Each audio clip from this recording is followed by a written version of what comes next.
Muito bem, pessoal, continuando nosso estudo de receptação, vamos agora para o parágrafo 1º do artigo 180, que vai trazer uma hipótese de receptação qualificada.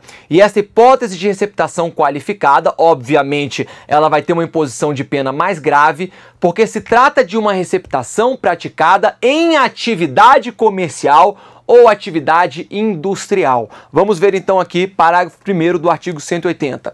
E nós temos também 7 núcleos a mais do que a receptação simples. Olha só o tanto de verbo que pode haver dentro da receptação qualificada. Também será um tipo misto alternativo. Adquirir, receber, transportar, conduzir, ocultar, ter em depósito, desmontar, montar, remontar, vender, expor à venda, ou de qualquer forma utilizar em proveito próprio ou alheio. Aqui, ó, de qualquer forma utilizar, eu tenho aqui uma interpretação analógica, hein? Em proveito próprio ou alheio, no exercício de atividade comercial ou industrial. Aqui que está o detalhe importante da receptação qualificada.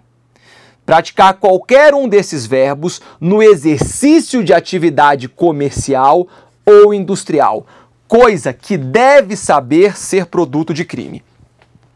Os comentários aqui são mais rápidos, mas são extremamente relevantes, também muito cobrados em prova. Primeira coisa, esta conduta ela foi inicialmente criada pelo legislador para coibir o desmanche de carros. Ou seja, o agente pratica o crime antecedente de roubar um veículo, leva para um ferro velho, para algum mecânico, e esse mecânico desmancha e vende as peças. A lei entendeu o seguinte: aquele que faz disso um meio de vida, que faz da receptação um meio de vida e se vale de uma atividade comercial, de uma atividade industrial para praticar crimes, deve ser punido de maneira mais grave. É por isso que nós temos essa forma de receptação qualificada quando a receptação ocorrer em face de uma atividade industrial, de uma atividade comercial, ok? Outro ponto, diz aqui coisa que deve saber ser produto de crime. Esta forma, essa escrita que tem aqui no parágrafo 1º já foi muito criticada. Porque coisa que deve saber ser produto de crime, cuidado pessoal, não comporta a modalidade culposa. Tá bom? O parágrafo 1º, a receptação qualificada, não pode ser praticado mediante culpa. O que quer dizer esta conduta que deve saber ser produto de crime é o dolo eventual. Ainda assim, nós temos um erro grave nesse parágrafo 1º, porque ele não fala expressamente do dolo direto. Entretanto, pessoal, muito importante isso daqui, porque já foi cobrado e às vezes a compreensão desse trecho final é difícil para o aluno. Então eu quero que vocês entendam isso daqui perfeitamente. Apesar do Código Penal falar somente de coisa que deve saber ser produto de crime, o que fica claro para a gente aqui que há o dolo eventual, ou seja, ainda que o agente não tenha certeza que se trata de produto de crime, mas como ele é um cara que atua na área, como ele conhece o que chega para ele legitimamente, e para chegar legitimamente tem que ter nota fiscal, tem toda uma série de procedimentos, ele deveria saber que aquilo é produto de crime. Ok? Então comporta nesta figura o dolo eventual. Professor, e o dolo direto? Pessoal, muita atenção.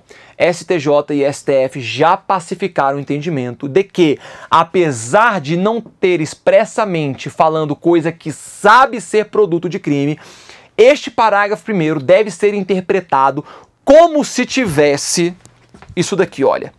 Coisa que sabe ou deve saber ser produto de crime, ok? Então o parágrafo 1º, a receptação qualificada, pode ser praticada mediante dolo eventual ou mediante dolo direto, que é o dolo simples aí do qual nós sempre conversamos. Muito bem. Pena, reclusão de 3 a 8 anos e multa. Repare que a pena é bem mais grave do que a receptação simples. Outra coisa, parágrafo 1º, trata-se de um crime próprio, porque só pode ser praticado pelo comerciante ou pelo industriário, aquele que pratica receptação no exercício de atividade comercial ou industrial, ok? Vamos lá, parágrafo 2º, que é uma figura equiparada. e que, portanto, vai responder nessa hipótese do parágrafo 2º pela mesma pena do parágrafo 1º.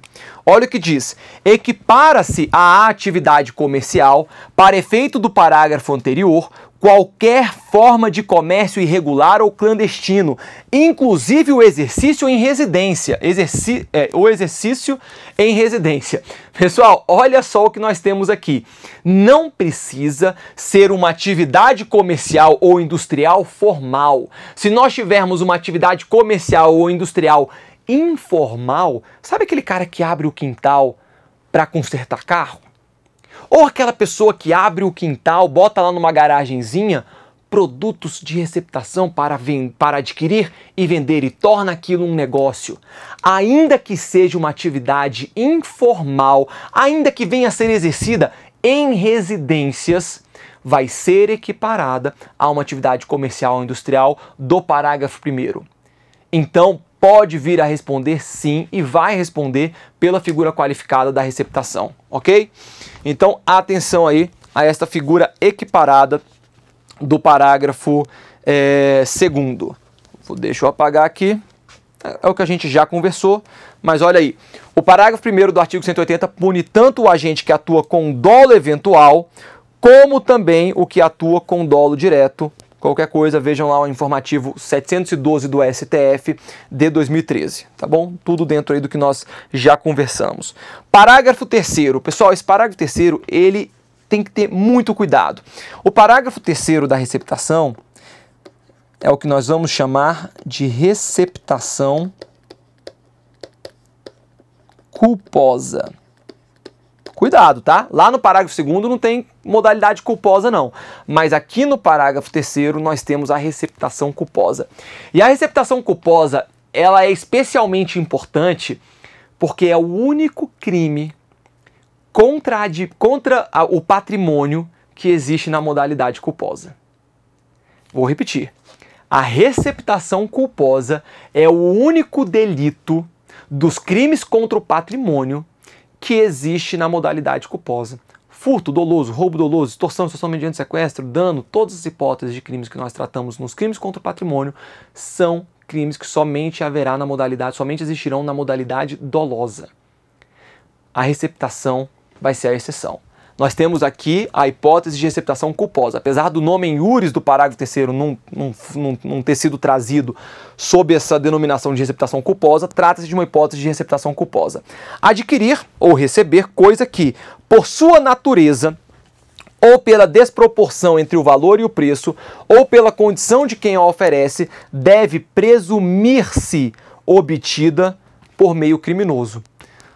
Pena, detenção de 1 mês a 1 ano, logo aqui a gente vai ter um crime de menor potencial ofensivo, ou multa, mas também pode cumular aí a pena de detenção com a pena de multa, tá bom? Trata-se aqui então da receptação culposa. Atenção, reparem que essa receptação culposa, ela pode ser praticada de uma das 3 formas que estão previstas. Pode haver aquisição de uma coisa que, por sua natureza, daria para presumir ser produto de crime, desproporção entre o valor e o preço, ou então pela condição de quem a oferece, ok? Por exemplo, pela sua natureza, se alguém vende para você uma bicicleta amarela, aquela da empresa que você paga lá com o aplicativo e pode usar a bicicleta. Inclusive aquela empresa que deixou de atuar no Brasil em razão da quantidade de furto e vândalos em relação a essas bicicletas. Mas vamos supor que um vândalo, alguém furtou aquela bicicleta, vira para você e fala: ô, tá aqui ó, uma bicicleta amarelinha, yellow, bonita, quer para você? Ainda que você não saiba, não tenha certeza ser produto de crime, pessoal, pela natureza do objeto, você deveria presumir ser obtida por meio criminoso. Ok? Nesse caso seria até talvez um estelionato aí pela figura do crime antecedente. Outra situação, pela desproporção entre o valor e o preço. Algo que custa 10 mil reais, um veículo que custa 10 mil reais, lhe sendo oferecido por 2 mil reais. Tem alguma coisa estranha? Tem, olha, ainda que você não tenha certeza que se trata de um crime, que aquele produto é produto de crime, ainda assim você deveria presumir que aquilo vem de uma origem ilícita. E terceira situação, pela condição de quem a oferece. Às vezes o sujeito é um sujeito drogado, um sujeito que não tem emprego, você sabe, poxa, como é que ele adquiriu esse produto? E agora está me vendendo, sendo que ele não tem emprego, ele não teria condições de adquirir esse produto. Então, pela condição de quem oferece, poxa, eu já sei que o cara tem diversas passagens criminais. Pela condição de quem oferece, você deveria presumir, saber que aquele deveria presumir ser um objeto de crime. Beleza? Essas então são as 3 formas que pode vir a ter o crime de receptação culposa. Galera, deixa eu falar uma coisa para vocês. Na prática, é muito difícil distinguir quando há uma receptação dolosa e uma receptação culposa. Muito difícil, tá?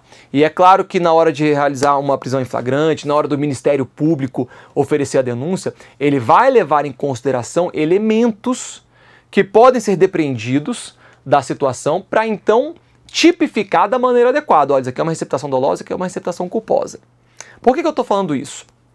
Porque na hora da prova, a questão vai ter que trazer para vocês palavras-chave, para que vocês possam saber exatamente se trata ou não de um crime, de uma receptação dolosa ou uma receptação culposa. E o que vai trazer dentro da receptação culposa, a questão vai ter que trazer expressamente uma destas 3 hipóteses. Ok? E vai dizer também que não é coisa que sabe ser produto de crime, mas coisa que deve presumir-se obtida por meio criminoso. Então eu sugiro fortemente conhecer bem a conduta do parágrafo 3º, porque quando ela for apresentada para vocês na prova, você não vai ter dificuldade em identificar que se trata de uma receptação culposa. Parágrafo 5º. A gente já tinha visto o parágrafo 4º, então vamos ver agora o parágrafo 5º. Na hipótese do parágrafo 3º, se o criminoso é primário, pode o juiz, tendo em consideração as circunstâncias, deixar de aplicar a pena. Na receptação dolosa, aplica-se o disposto no parágrafo 2º do artigo 155. Cuidado que nós temos 2 hipóteses aqui. Nós temos uma primeira parte do parágrafo 5º, que trata da receptação culposa. Olha, na hipótese do parágrafo 3º, se o criminoso é primário, pode o juiz, tendo em consideração as circunstâncias, deixar de aplicar a pena, que aí vai ser o perdão judicial.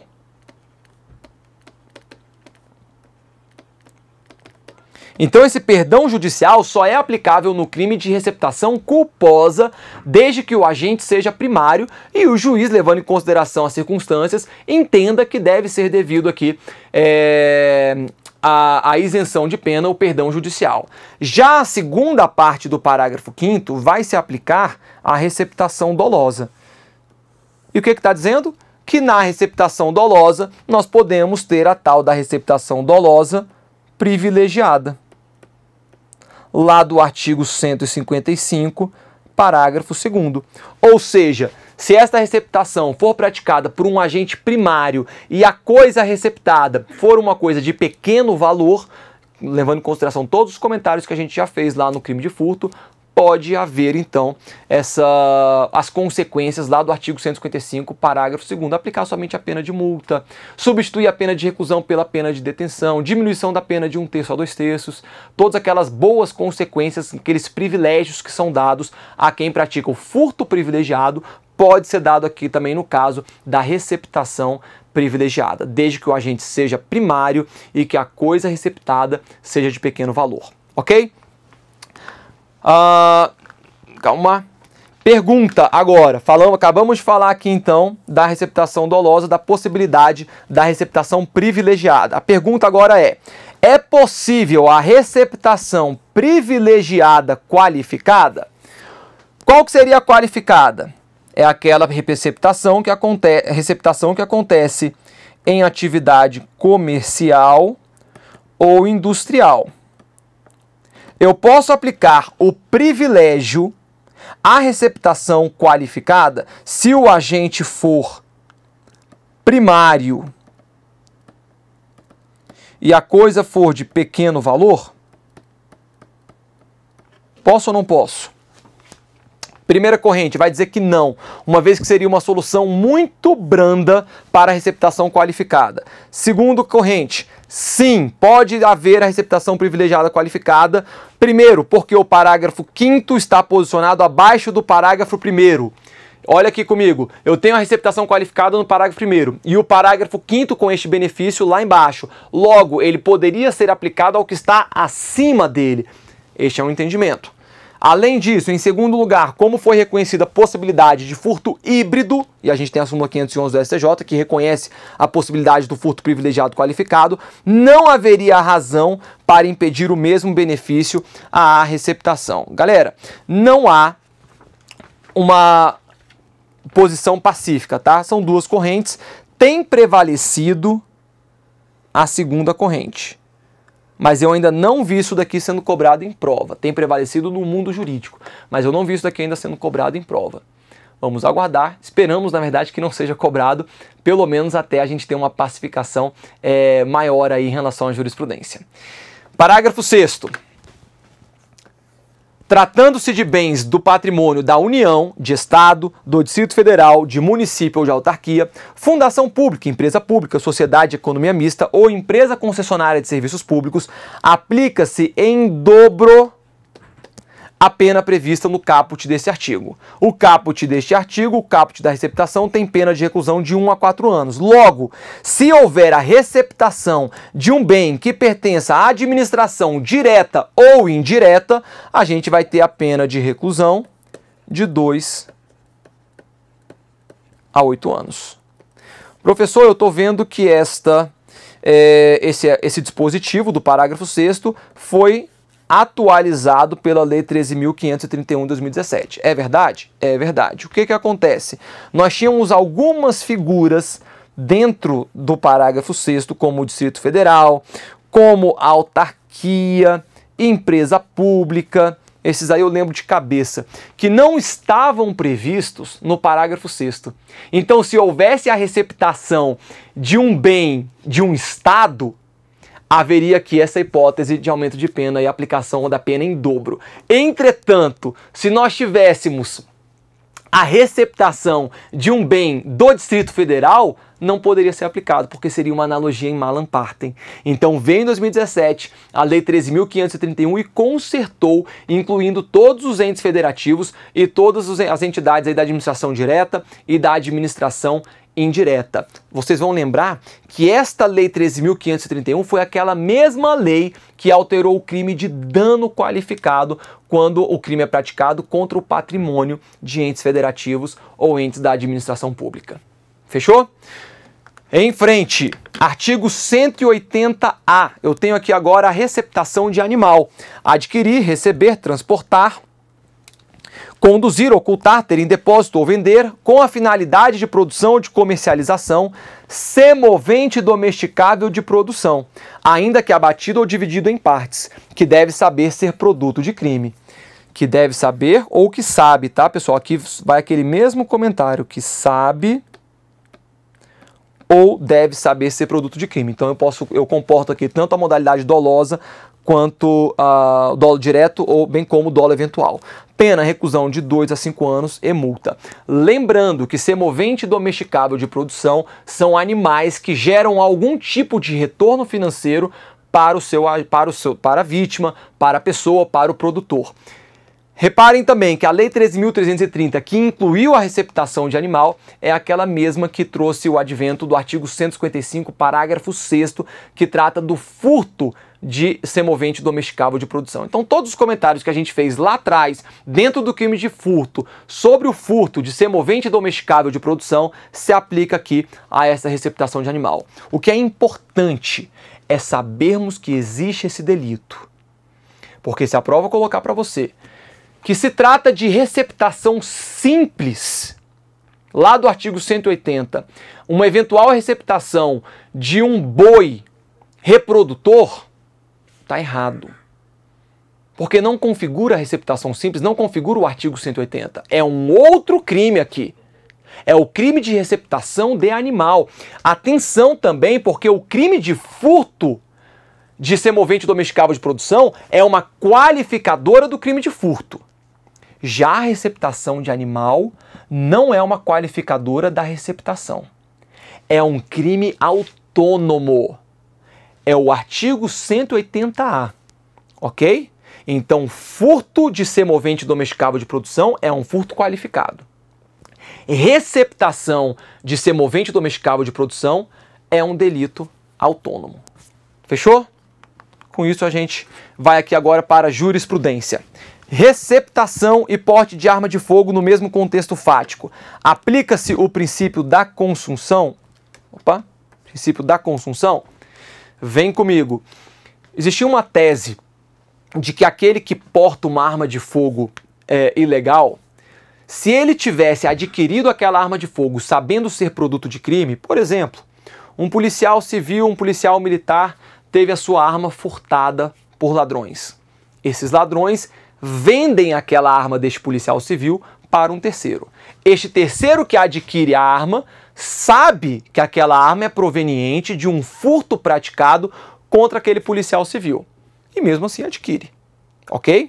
Então eu sou o terceiro aqui que está adquirindo, que está praticando a receptação. Eu adquiro esta arma, que eu sei ser produto de crime, e passo a portá-la.